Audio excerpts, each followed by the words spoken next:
Lucas sat on the cold pavement, his back resting against a graffiti-covered wall. His clothes were worn, his hands cracked from the biting winter air. People passed him by, their eyes either avoiding him or filled with silent judgment. He had long stopped expecting kindness. The world had already turned its back on him. His stomach ached with hunger, but the emptiness inside him was deeper than that. It was the kind of emptiness that made waking up each morning feel like a punishment. As the city lights flickered and night settled in, Lucas pulled his tattered coat tighter around himself. He had nothing left to hope for, no one left to miss him. Just another night of cold and silence. He let out a long sigh, staring at the half-eaten sandwich someone had thrown away earlier. He didn't even have the energy to reach for it. Then a small sound broke through the silence. The soft padding of paws on concrete. Lucas glanced up and saw a scruffy little dog standing a few feet away. Its fur was matted and unkempt, its ribs faintly visible beneath its golden coat.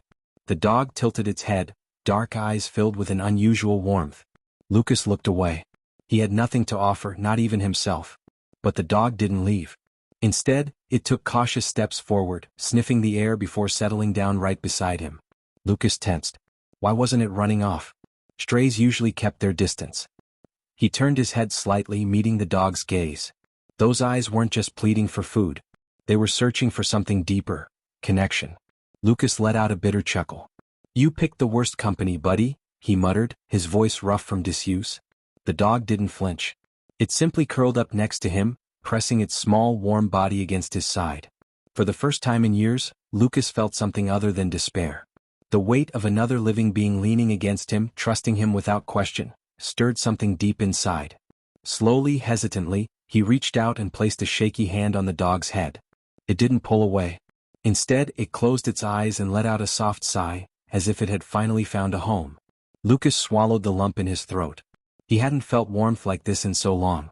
He had given up on believing that anything in this world could still care about him. But here, in the dead of night, when he had nothing left, this little dog had chosen to stay. For the first time in years, Lucas didn't feel completely invisible. Lucas woke up to the soft nudging of a cold nose against his hand. Blinking against the morning light, he found the scruffy dog sitting beside him, wagging its tail gently. It had stayed the whole night. He frowned, confused. Dogs didn't just choose to stick around. They had places to be, things to chase, people to belong to. But this one, it had nowhere else to go, just like him. "Still here, huh?" he murmured, rubbing his hands together for warmth. The dog tilted its head, its tongue peeking out slightly.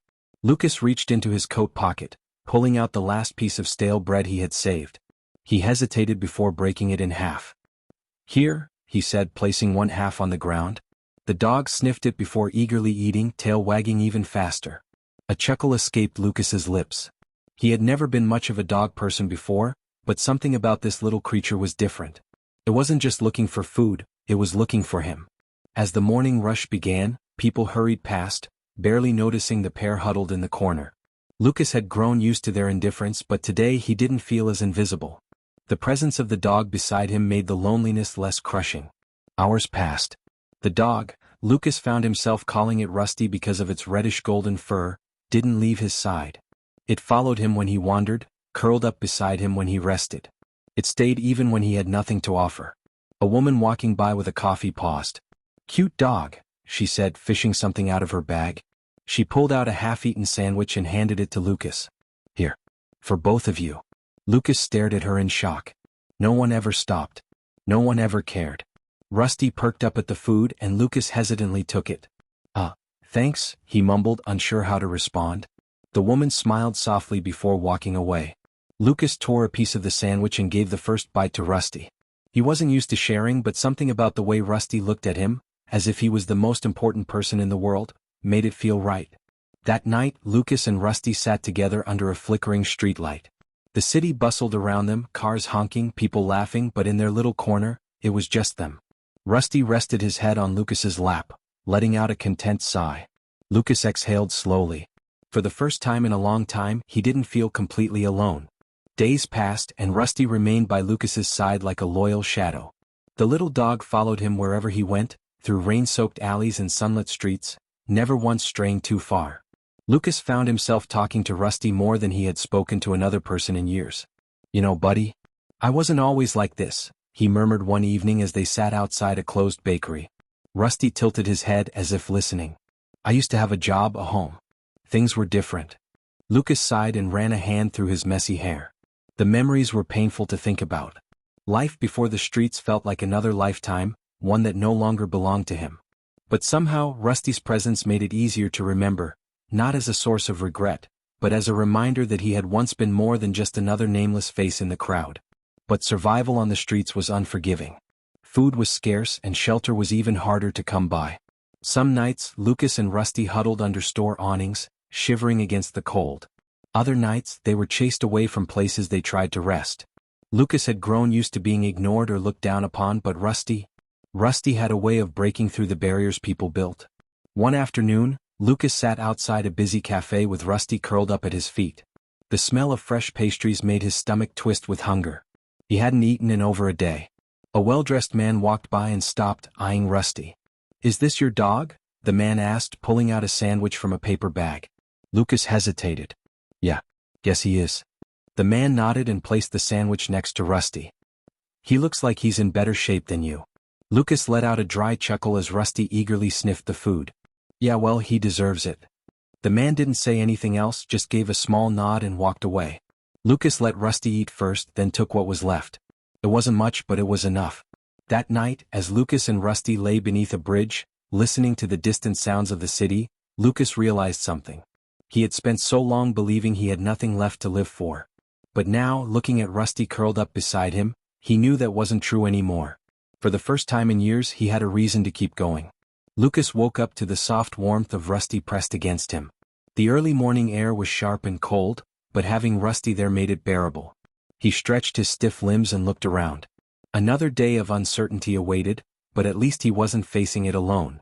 Rusty wagged his tail and licked Lucas's hand as if to say, "We've got this." Lucas sighed, running a hand over Rusty's scruffy fur. "All right, buddy. Let's see what today brings." The day started like any other, wandering the streets, looking for scraps, avoiding suspicious eyes. Lucas wasn't a beggar by choice, but when survival was the only goal, pride had little place. Rusty, however, was a game-changer. People who wouldn't have spared Lucas a second glance now stopped to look at the friendly dog at his side. An old woman sitting on a park bench watched them for a while before calling out, "Your dog is adorable." Lucas managed a small smile. "Thanks. He's a good one." She dug into her purse and pulled out a wrapped biscuit. "Here for him." Lucas hesitated before accepting it. "Thank you." She patted Rusty's head. "Dogs have a way of bringing out the best in people, don't they?" Lucas nodded. Rusty wasn't just bringing out kindness in strangers, he was bringing back something in Lucas too. Something he thought he had lost a long time ago. Later that day, as they walked near a construction site, Rusty suddenly pulled on his makeshift leash. Lucas frowned. "What is it, buddy?" Rusty's ears perked up, and before Lucas could react, the dog bolted. "Rusty!" Lucas yelled, chasing after him. The dog ran straight toward a parked car where a man was crouched, holding his ankle and groaning in pain. Lucas caught up, breathing hard. The man looked up, surprised. "Your dog, he just ran to me out of nowhere," the man said, wincing. "I think I twisted my ankle stepping off the curb." Lucas looked at Rusty, who was wagging his tail as if he had just saved the day. The man sighed and leaned against the car. "I don't suppose you'd be willing to help me inside that shop over there? I was supposed to pick up an order." Lucas hesitated. People usually avoided him, not asked for his help. But this was different. Yeah, of course," Lucas said, stepping forward and helping the man stand. They slowly made their way to the shop, where the owner immediately came to assist. "Paul, what happened?" "Twisted my ankle," Paul muttered. "But this guy and his dog helped me." The shop owner looked at Lucas properly for the first time. "That was kind of you." Lucas just shrugged. "Rusty's the one who found him." Paul sat down, rubbing his ankle. I could use someone like you. I own a repair shop and I've been needing an extra set of hands. Do you know anything about fixing things?" Lucas blinked. Yeah, actually. Used to work with tools a lot." Paul nodded. "Come by tomorrow. I'll see what you can do." Lucas could hardly believe it. A chance. A real chance.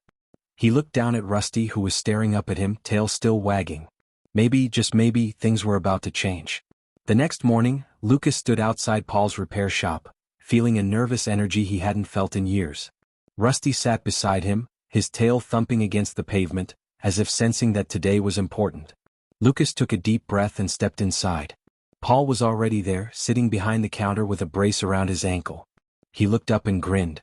"Didn't think you'd show." Lucas scratched the back of his head. "Figured I should at least see if I can still do this." Paul nodded toward the back of the shop. "All right then. There's an old radio on the workbench that needs fixing. Show me what you got." Lucas walked over, his fingers hesitating before picking up the screwdriver. It had been so long since he had done anything like this. But as he started taking the radio apart, muscle memory kicked in. His hands moved with practiced ease, testing wires, adjusting circuits. Within minutes, a faint crackle of sound filled the shop. Paul whistled. "Not bad. Not bad at all." Lucas allowed himself a small smile. Used to be a mechanic before things fell apart. Paul studied him for a moment, then nodded. "Well, if you want, I could use some help around here. It won't be much at first, but it's better than nothing." Lucas swallowed hard. "A job. An actual job." He looked down at Rusty, who wagged his tail as if encouraging him to say yes. "I'll take it," Lucas said. Paul grinned. "Welcome aboard." Days turned into weeks, and Lucas slowly settled into his new life. The repair shop became a place of purpose for him, a place where he wasn't just another homeless man trying to survive. He had skills, and those skills were valued. Rusty became a familiar face around the shop, charming customers and curling up near Lucas's feet as he worked. People who once ignored Lucas now greeted him with smiles. He even started earning a small paycheck, just enough to buy food and save a little. For the first time in years, Lucas wasn't just existing. He was living. One evening, as he and Rusty sat outside their usual spot near the shop, Paul walked out and sat beside him. "You know," Paul said, "there's a shelter nearby that helps guys like you get back on their feet. They might be able to help you find a place to stay." Lucas hesitated. The streets had been his home for so long, the idea of living anywhere else felt strange. But then he looked at Rusty, his loyal companion who had stayed with him through everything. Maybe it was time. Maybe it was finally time to start again. Lucas sat on the edge of the sidewalk, staring at the slip of paper in his hand. It had an address written in Paul's neat handwriting, the location of the shelter. Rusty sat beside him, his warm brown eyes fixed on Lucas as if sensing his hesitation. Could he really do this? For years he had lived on the streets, surviving day by day. The idea of having a real roof over his head felt unreal. Paul's voice echoed in his mind, "You don't have to do this alone." Lucas sighed and stood up. "Come on, Rusty. Let's check this place out." The shelter was a simple brick building with a welcoming atmosphere. A few people sat outside, chatting quietly. Lucas hesitated at the entrance, but before he could change his mind, a kind-looking woman approached him. "Hi, I'm Janet. Are you looking for a place to stay?" Lucas cleared his throat. Yeah. A friend told me about this place." Janet smiled. "You're welcome here. And so is your dog." She knelt to pet Rusty. "We allow pets because we know they're family." Lucas felt a lump form in his throat. He hadn't expected that. He had been prepared to turn away if they didn't accept Rusty. Janet led them inside, showing Lucas a small but clean room with a cot, a dresser, and even a tiny bathroom. It wasn't much, but to Lucas, it was everything. "You can stay here while you get back on your feet," Janet said. "No rush. Just take it one step at a time." Lucas sat on the cot, running a hand through his hair. Rusty jumped up beside him, curling up as if to say, "This is home now." For the first time in years, Lucas let out a deep breath, one that didn't carry the weight of worry. Maybe, just maybe, he was finally on the path to something better. Days turned into weeks, and Lucas slowly adjusted to his new life at the shelter. Having a bed, regular meals, and a warm place to sleep still felt strange, but each day it became more real. Rusty, always by his side, quickly became a favorite among the shelter staff and residents. At the repair shop, Lucas worked harder than ever, determined to prove himself. Paul noticed. "You know, Lucas," Paul said one evening as they locked up the shop, "you've come a long way. I've been thinking, if you're up for it, I could offer you a full-time job. More hours, better pay." Lucas blinked in disbelief. "A full-time job. A steady income. I don't know what to say," he admitted. "Say yes," Paul said with a grin. "You've earned it." Lucas looked down at Rusty, who wagged his tail as if giving his approval. A slow smile spread across Lucas's face. "Yes. Absolutely yes." With the steady paycheck, Lucas began saving for a small apartment. The day he signed the lease, he stood outside the door, key in hand, heart pounding. Rusty sniffed the air curiously. Lucas pushed open the door. It was a modest place, a tiny living room, a small kitchen, a single bedroom, but it was his. He knelt down and hugged Rusty. "We did it, buddy. We really did it." Rusty licked his face, tail wagging wildly. That night, as Lucas lay in his own bed, with Rusty curled up beside him, he thought about how far he had come. Not long ago he had been lost, hopeless, ready to give up. But Rusty had given him a reason to keep going. A reason to live. Tears stung his eyes, but this time they weren't from pain. They were from hope. And for the first time in years, Lucas knew his story was just beginning. If this story touched your heart, don't forget to like, share, and subscribe for more emotional and inspiring stories. Red Heart. Sometimes all it takes is one loyal friend to change a life. Have you ever had a pet that changed your world? Share your story in the comments below.